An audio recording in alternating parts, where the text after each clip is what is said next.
there, welcome to this week's video. We are going to do something a little bit different today, and I'm just going to make a quick summertime card from start to finish. I'm starting out with my Cuttlebug on my desk here today because I am going to use the new Papertrey ink. These are their cute little fruit stamps that they just released, and we are going to use the strawberry image here. And I have some old basic gray. This is from their basics collection. It's just a very subtle pattern here.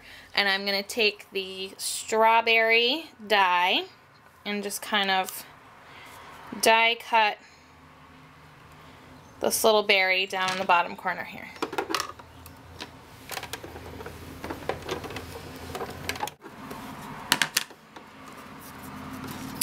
And we're actually going to use, instead of using the cutout piece, we're actually going to use the negative portion of the strawberry.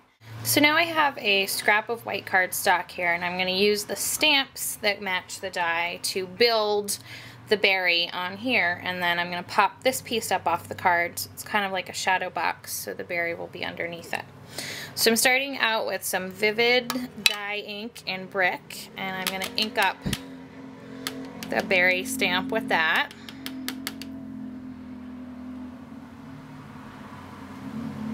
Stamp that.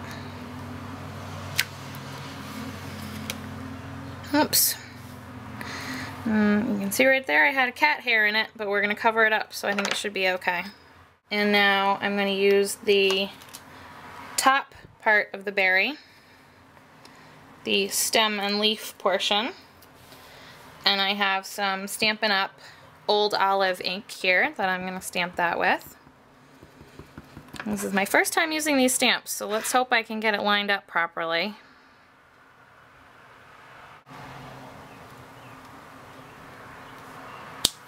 Alright, not too bad. And then you can see that we're just going to sort of pop that underneath like that. Okay, now for the greeting, I'm going to use this one right here, and it's just, the stamp says thank you much, and the idea is that you'd put the berry in between, and it would say thank you very much.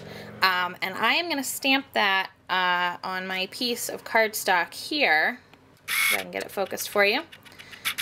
Okay, so that the strawberry itself is in the middle, and it's going to say thank you on this side, and the much is going to be down here. So I've got my stamp mounted, and if you have a black stamping marker, that would probably be the best way to do this. I'm going to just try to very carefully, see if I can do this without getting my head in the camera, only ink up the thank you portion of this stamp. Well, I thought I could do the partial inking by myself, but it turns out I couldn't. So I want to show you a little trick that I like to use sometimes. Just plain old ordinary Scotch tape, and you're going to use it to cover up the portion of the stamp that you don't want to get ink on it. So this time I'm covering up the much and trying to make sure that the bottom of my upper portion of the stamp there doesn't get covered up. Okay, so now I'm going to ink this up just like normal, and it's going to make a big mess because of that tape there. Don't worry about it. Okay, so now you can see all that ink on the tape. You just peel the tape right off and stamp. Perfect. Okay, and now I need to do the much down here. So I'm going to clean off my stamp a little bit here. I'm just using a baby wipe. Okay, let that dry. And then this time I'm going to tape over the thank you so that all that we will ink up is the word much. And we'll ink it up. Remove the tape.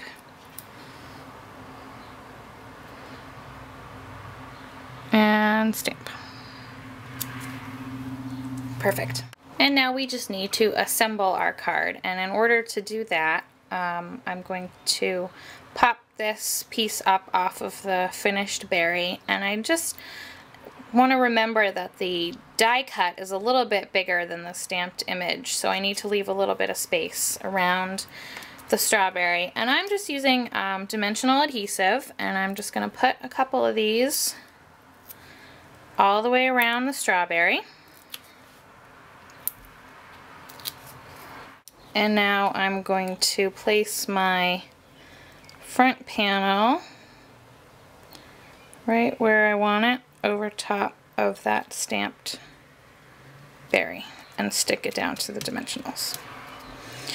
And then I can just take this to my trimmer and trim off the protruding corners here. Okay, as you can see here, I decided instead of trimming off the corners with my trimmer to just go in with my scissors and trim all around that portion of where the berry was, and I just went around where we put the dimensional adhesive just to kind of reduce the bulk on there. I have a plain white card base that I have already adhered a piece of green Studio Calico pattern paper to. This is from one of the kits recently, and it has this really cute chicken wire design on it. And then to put the front panel onto our card, what I'm going to do is just apply regular adhesive to the berry portion and dimensional adhesive to the topper part so that it all sits level on the front of our card.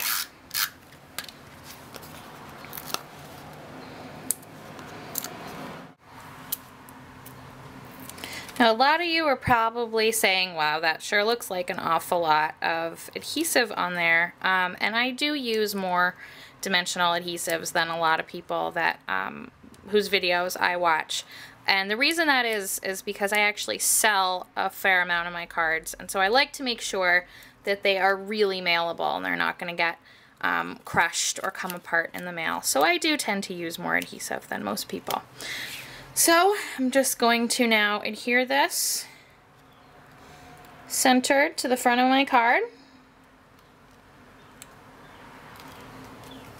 and stick that berry down the plain adhesive. And now my card is finished, and there we have it, a super clean and simple, easy, fun summertime card. Thanks for watching, and I'll see you next week. Bye-bye.